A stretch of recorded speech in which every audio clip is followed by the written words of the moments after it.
Students, welcome back to the practical segment. So without wasting any time practical segment start करते हैं। सबसे पहले देखिए प्रॉब्लम में उन ओल्ड पार्टनर्स का बैलेंस बीडी कितना दिया हुआ है। यहाँ पे लिख देंगे हम by balance BD. Opening balance होता है ये 90,000, 75,000।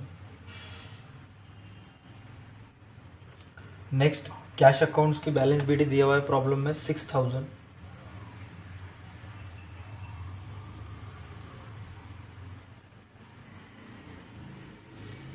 उसके बाद चलिए एडजस्टमेंट फर्स्ट से स्टार्ट करते हैं। एडजस्टमेंट फर्स्ट में क्या बोला है देखिए, Dinesh is admitted as a partner in the firm for firm on the following terms. Dinesh को न्यू पार्टनर को ऐड कर रहे हैं। टर्म्स में फर्स्ट टर्म उन्होंने क्या दिया है, he shall have 1/4 share in profit of the firm. In future में जितना ही प्रॉफिट होगा उसका 1/4 शेयर वो दिनेश को देंगे। और दिनेश एज ए कैपिटल कितना रुपए लेके आ रहा है, 60,000। तो फर्स्ट एंट्री हम कर देंगे दिनेश कैपिटल की। एंट्री क्या होगी, cash bank account DR to Dinesh capital account CR. यहाँ पे लिख देंगे हम 2 Dinesh capital 60,000 by cash account.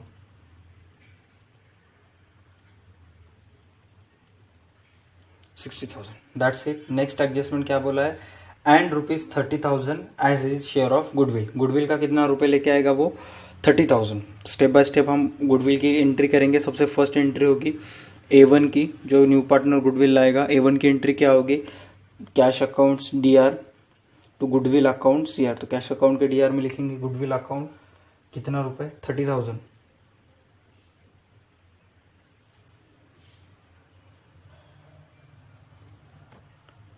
By cash accounts 30,000। Next आगे बढ़ते हैं। अब ये 30,000 गुडविल ओल्ड पार्टनर के बीच में डिस्ट्रीब्यूट होगा। कौन से रेशियो से डिस्ट्रीब्यूट होगा, उनके ओल्ड रेशियो से, जो कि ओल्ड रेशियो दिया हुआ है। अगर आप देखोगे तो प्रॉब्लम में देखिएगा ओल्ड रेशियो कितना है 3:1। तो डिस्ट्रीब्यूट कीजिए 3:1 इस रेशियो से 40,000 को, सॉरी 30,000 को तो कितना आएगा 22,000 और 7,500। तो यहाँ पर हम लिख देंगे 2 Sahil capital accounts, Vanita capital accounts.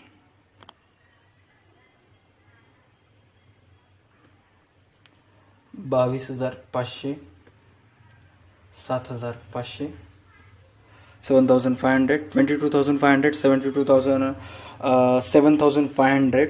Next posting होगी पार्टनर्स कैपिटल अकाउंट के CR में by goodwill accounts 22,500, 7,500। That's it, almost done first adjustment. Next adjustment देखिए। नेक्स्ट एडजस्टमेंट में आपको क्या बोला है कि बिल्डिंग ओवर वैल्यूड बाय 12,000। मतलब बिल्डिंग की जो कीमत है वो 12,000 रुपये से ज़्यादा लगाई गई है। ओवर वैल्यूएशन मतलब वैल्यूएशन करते समय ज़्यादा कैलकुलेट करना। तो कितने की कैलकुलेट की गई है, 12,000 से ज़्यादा, 12,000 रुपये ज़्यादा कैलकुलेट की गई है। आपको प्रॉब्लम में बिल्डिंग की अमाउंट कितना दिया हुआ है 90,000। तो सबसे पहले देखिए बैलेंस शीट के एसेट साइड में लिखिए बिल्डिंग। इन्होंने 90,000 कैलकुलेट किया है बिल्डिंग, जो कि एक्चुअल कीमत से 12,000 रुपये ज़्यादा लगे। तो सिंपली आपको क्या करने का है, लेस ओवर वैल्यूएशन 12,000, एक्चुअल कीमत कितना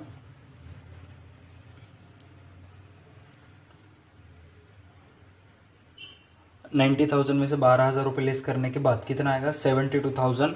आप ओवर वैल्यूएशन बोल के भी लिख सकते हो, लेकिन DP डिप्रिसिएशन बोल के भी लिख सकते हो, लेकिन ओवर वैल्यूएशन लिखोगे तो प्रॉफिट में रहोगे क्योंकि एक्चुअल आंसर है। ठीक है, ओवर वैल्यूएशन ऑफ बिल्डिंग की कीमत 90,000 थी, उन्होंने 12,000 ज़्यादा लगाया, तो एक्चुअल कीमत कितना है 78,000। तो कितने रुपए से कम हो गया 12,000 से। तो 12,000 की दूसरी पोस्टिंग कहाँ पे आएगी, रिवैल्यूएशन अकाउंट्स के DR में। तो यहाँ पे हम लिख देंगे simply 2 building accounts 12,000। That's it. Next चलते हैं हम एडजस्टमेंट नेक्स्ट पार्ट में। एडजस्टमेंट क्या में नेक्स्ट में क्या बोला है, stock is over valued bye 20% in the books. stock is 20%, stock is overvalued by 20% in the books. These assets are to be adjusted in their proper values. बस इस assets को हमको proper value में लाना है। सबसे पहले देखिए बिल्डिंग के बारे में क्या बोला था कि 90,000 कीमत लगाई गई थी और एक्चुअल कीमत से 12,000 रुपये ज़्यादा लगाया गया था। तो हमने सिंपली उसमें से 12,000 रुपये क्या किया लेस, तो प्रॉपर कीमत कितना है 78,000। तो कितने रुपये ज़्यादा लगाए थे उन्होंने 12,000 हमने लेस किया।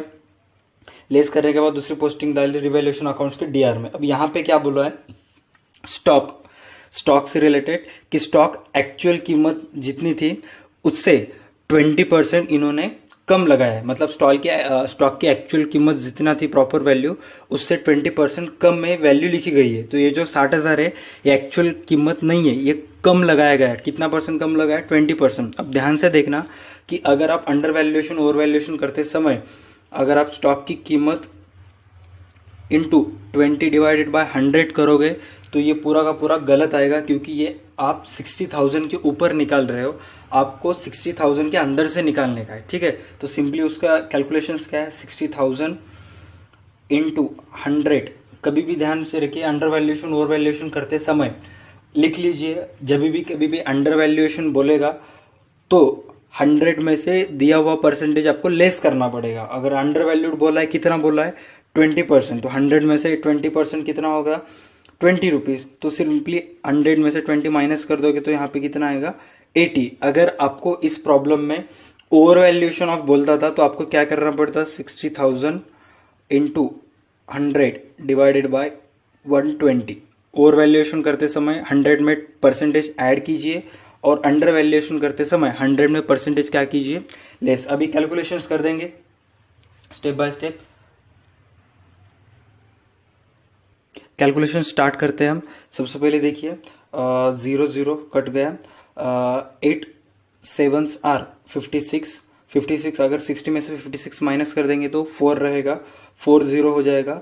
8 5s आर 40, यहाँ पे 5 आएगा, 0 0 2 0 एज इट इज हम लिख देंगे। 7,500 इंटू यहाँ पे कितना बचेगा 10, तो कितना आया 75,000 आंसर। तो टोटल एक्चुअल स्टॉक्स की जो कीमत थी 75,000 रुपीज़ थी, जो 20% कम लगाई गई थी। और कितना रुपए लिखा था उन्होंने स्टॉक 60,000। तो आपको एडजस्टमेंट में क्या बोला है कि आपको उसको प्रॉपर वैल्यू पे लाना है। तो प्रॉपर वैल्यू पे कैसे लाएंगे, सबसे पहले देखिए यहाँ पे लिख देंगे हम stock 60,000 add 20% under valued, 20% under valuation. कितना कीमत एक्चुअल स्टॉक की प्राइस थी 75,000, इन्होंने 20% कम लगाया था। कितना लगाया था 60,000। तो अब उसको 20% सिंपलीफाई क्या करने का है ऐड करने का है। तो उसकी एक्चुअल प्राइस कितना है 75,000। तो यहाँ पर 15,000 हम ऐड कर देंगे, आउटर में लिखेंगे 75,000 और इधर बैलेंस शीट के रिवैल्यूएशन के सीआर में आएगा by stock 15,000। That's it. Okay, आगे चलते हैं नेक्स्ट एडजस्टमेंट की तरफ। ये सबसे इंपॉर्टेंट एडजस्टमेंट है, आप इसको स्टार मार्क करके लिख दीजिए एडजस्टमेंट नंबर 3 को। रेगुलर इसको प्रैक्टिस करते हैं। लास्ट में क्या बोला है provided reserve for doubtful debts 1200। Simply debtors में से आप लेस करेंगे। डेटर्स की कीमत आपको दिया है बैलेंस शीट में 46,500। तो यहाँ पे लिख देंगे debtors 46,500। Bad debts, bad debts RDD कुछ भी लिख दीजिए, ऑब्लिक आरडीडी 1200, 45,300 और आरडीडी की पोस्टिंग जाएगी रिवैल्यूएशंस के डीआर में टू आरडीडी 1,200 रुपये। ठीक है, ये तो हो गए सारे बेसिक एडजस्टमेंट्स। अब हम पोस्टिंग की तरफ चलते हैं। सबसे पहले देखिए बैलेंस शीट के एसेट साइड में के 3 पोस्टिंग्स थे, बिल्डिंग, स्टॉक, डेटर्स और कैश। इस सारे के सारे पोस्टिंग्स हो गए। कैश का तो हमने ऑलरेडी लिख दिया था। बैलेंस शीट के लायबिलिटी साइड में सबसे पहले दिया हुआ है पार्टनर्स का कैपिटल अकाउंट का बैलेंस, जो कि ऑलरेडी हमने पोस्टिंग कर दिया। नेक्स्ट दिया है क्रेडिटर्स। क्रेडिटर्स के रिलेटेड कोई भी एडजस्टमेंट नहीं है, इसलिए क्रेडिटर्स की पोस्टिंग जाएगी बैलेंस शीट के लायबिलिटी साइड में 31,500। ठीक है, क्रेडिटर्स हो गया। क्रेडिटर्स के बाद में आपको दिया हुआ है जनरल रिजर्व। अब जनरल रिजर्व की पोस्टिंग कर देंगे bye general reserve. General reserve की अमाउंट दिया हुआ है 6,000 और उनका ओल्ड रेशो है 3:1। अगर 6,000 को 3:1 करेंगे तो कितना आएगा 4,500 प्लस 1,500। That's it. सारे के सारे एडजस्टमेंट्स हो गए। अब स्टेप बाय स्टेप हम क्या करेंगे, रिवैल्यूएशन अकाउंट्स क्लोज करेंगे। ठीक है, क्योंकि एडजस्टेड कैपिटल तो नहीं है इसमें। 15,000, 15,000 में से 13,200 रुपये अगर हम लेस करेंगे तो प्रॉफिट ऑन रिवैल्यूएशन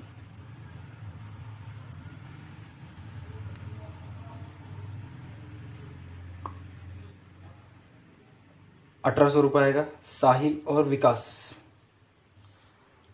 1,800 को डिवाइडेड बाय, अगर हम कितना है उनका रेशो 3:1 डिवाइडेड बाय 4 करोगे तो कितना आएगा देखिए 1,800 डिवाइडेड बाय 4, 4 16, 450 आएगा आंसर। तो साहिल को कितना जाएगा 3 और विकास को कितना जाएगा 1। अगर 450 डिवाइडेड बाय 3 करोगे तो कितना आएगा 1,350 और 450। Almost done. प्रॉफिट यहाँ पे लिख देंगे हम बाय प्रॉफिट 1,350 450। ठीक है, अब पार्टनर्स कैपिटल अकाउंट क्लोज करेंगे। सबसे पहले देखिए दिनेश का टोटल कितना आता है 60,000 लिख देंगे हम। यहाँ पे लिख देंगे 2 बैलेंस सीडी 60,000। उसके बाद विनीता के सीआर से टोटल चेक कीजिए 75,000 प्लस ये 9,000 84 प्लस 400 84,450 डीआर में कुछ भी नहीं है तो यही बैलेंस शीट होगी 84,450। नेक्स्ट बारी आती है साहिल की। साहिल 90,000 प्लस ये 27,000 1,17,000 प्लस ये 1,350 1,18,350 1,18,350 1,18,350। That's it. ये जाएगा बैलेंस शीट के लायबिलिटी साइड में अंडर हेडिंग ऑफ कैपिटल।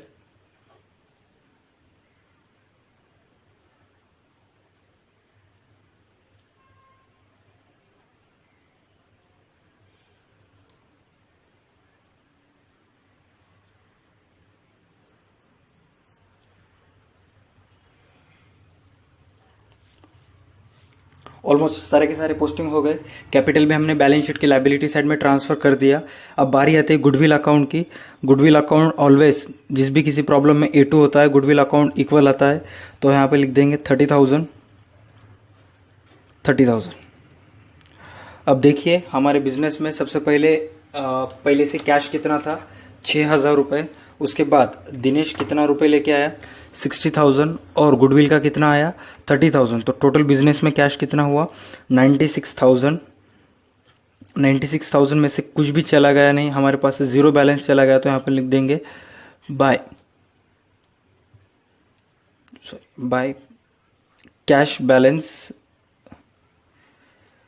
यहाँ पे बैलेंस सीडी आएगा 96,000। कुछ फर्क नहीं पड़ेगा। कैश अकाउंट में अगर गुडविल अकाउंट में कुछ मिस्टेक भी हो जाता है तो कुछ फर्क नहीं पड़ेगा, क्योंकि ये वर्किंग अकाउंट्स है। इससे रिलेटेड कुछ मिस्टेक यहाँ पे हो जाती है तो मार्क्स नहीं, कुछ भी नहीं, मार्क्स के ऊपर कुछ इफेक्ट नहीं गिरेगा। सिर्फ ये हमारे कैलकुलेशंस इजी जाए इसलिए हम दो निकालते हैं। उसके बाद यहाँ पे लिख देंगे कैश बैलेंस 96,000। अब स्टेप बाय स्टेप कैलकुलेट करेंगे कि बैलेंस शीट की एसेट की टोटल और लायबिलिटीज टोटल सेम आती है क्या। सबसे पहले देखिए साहिल का कैपिटल 1,18,350 प्लस 84,450 प्लस 60,000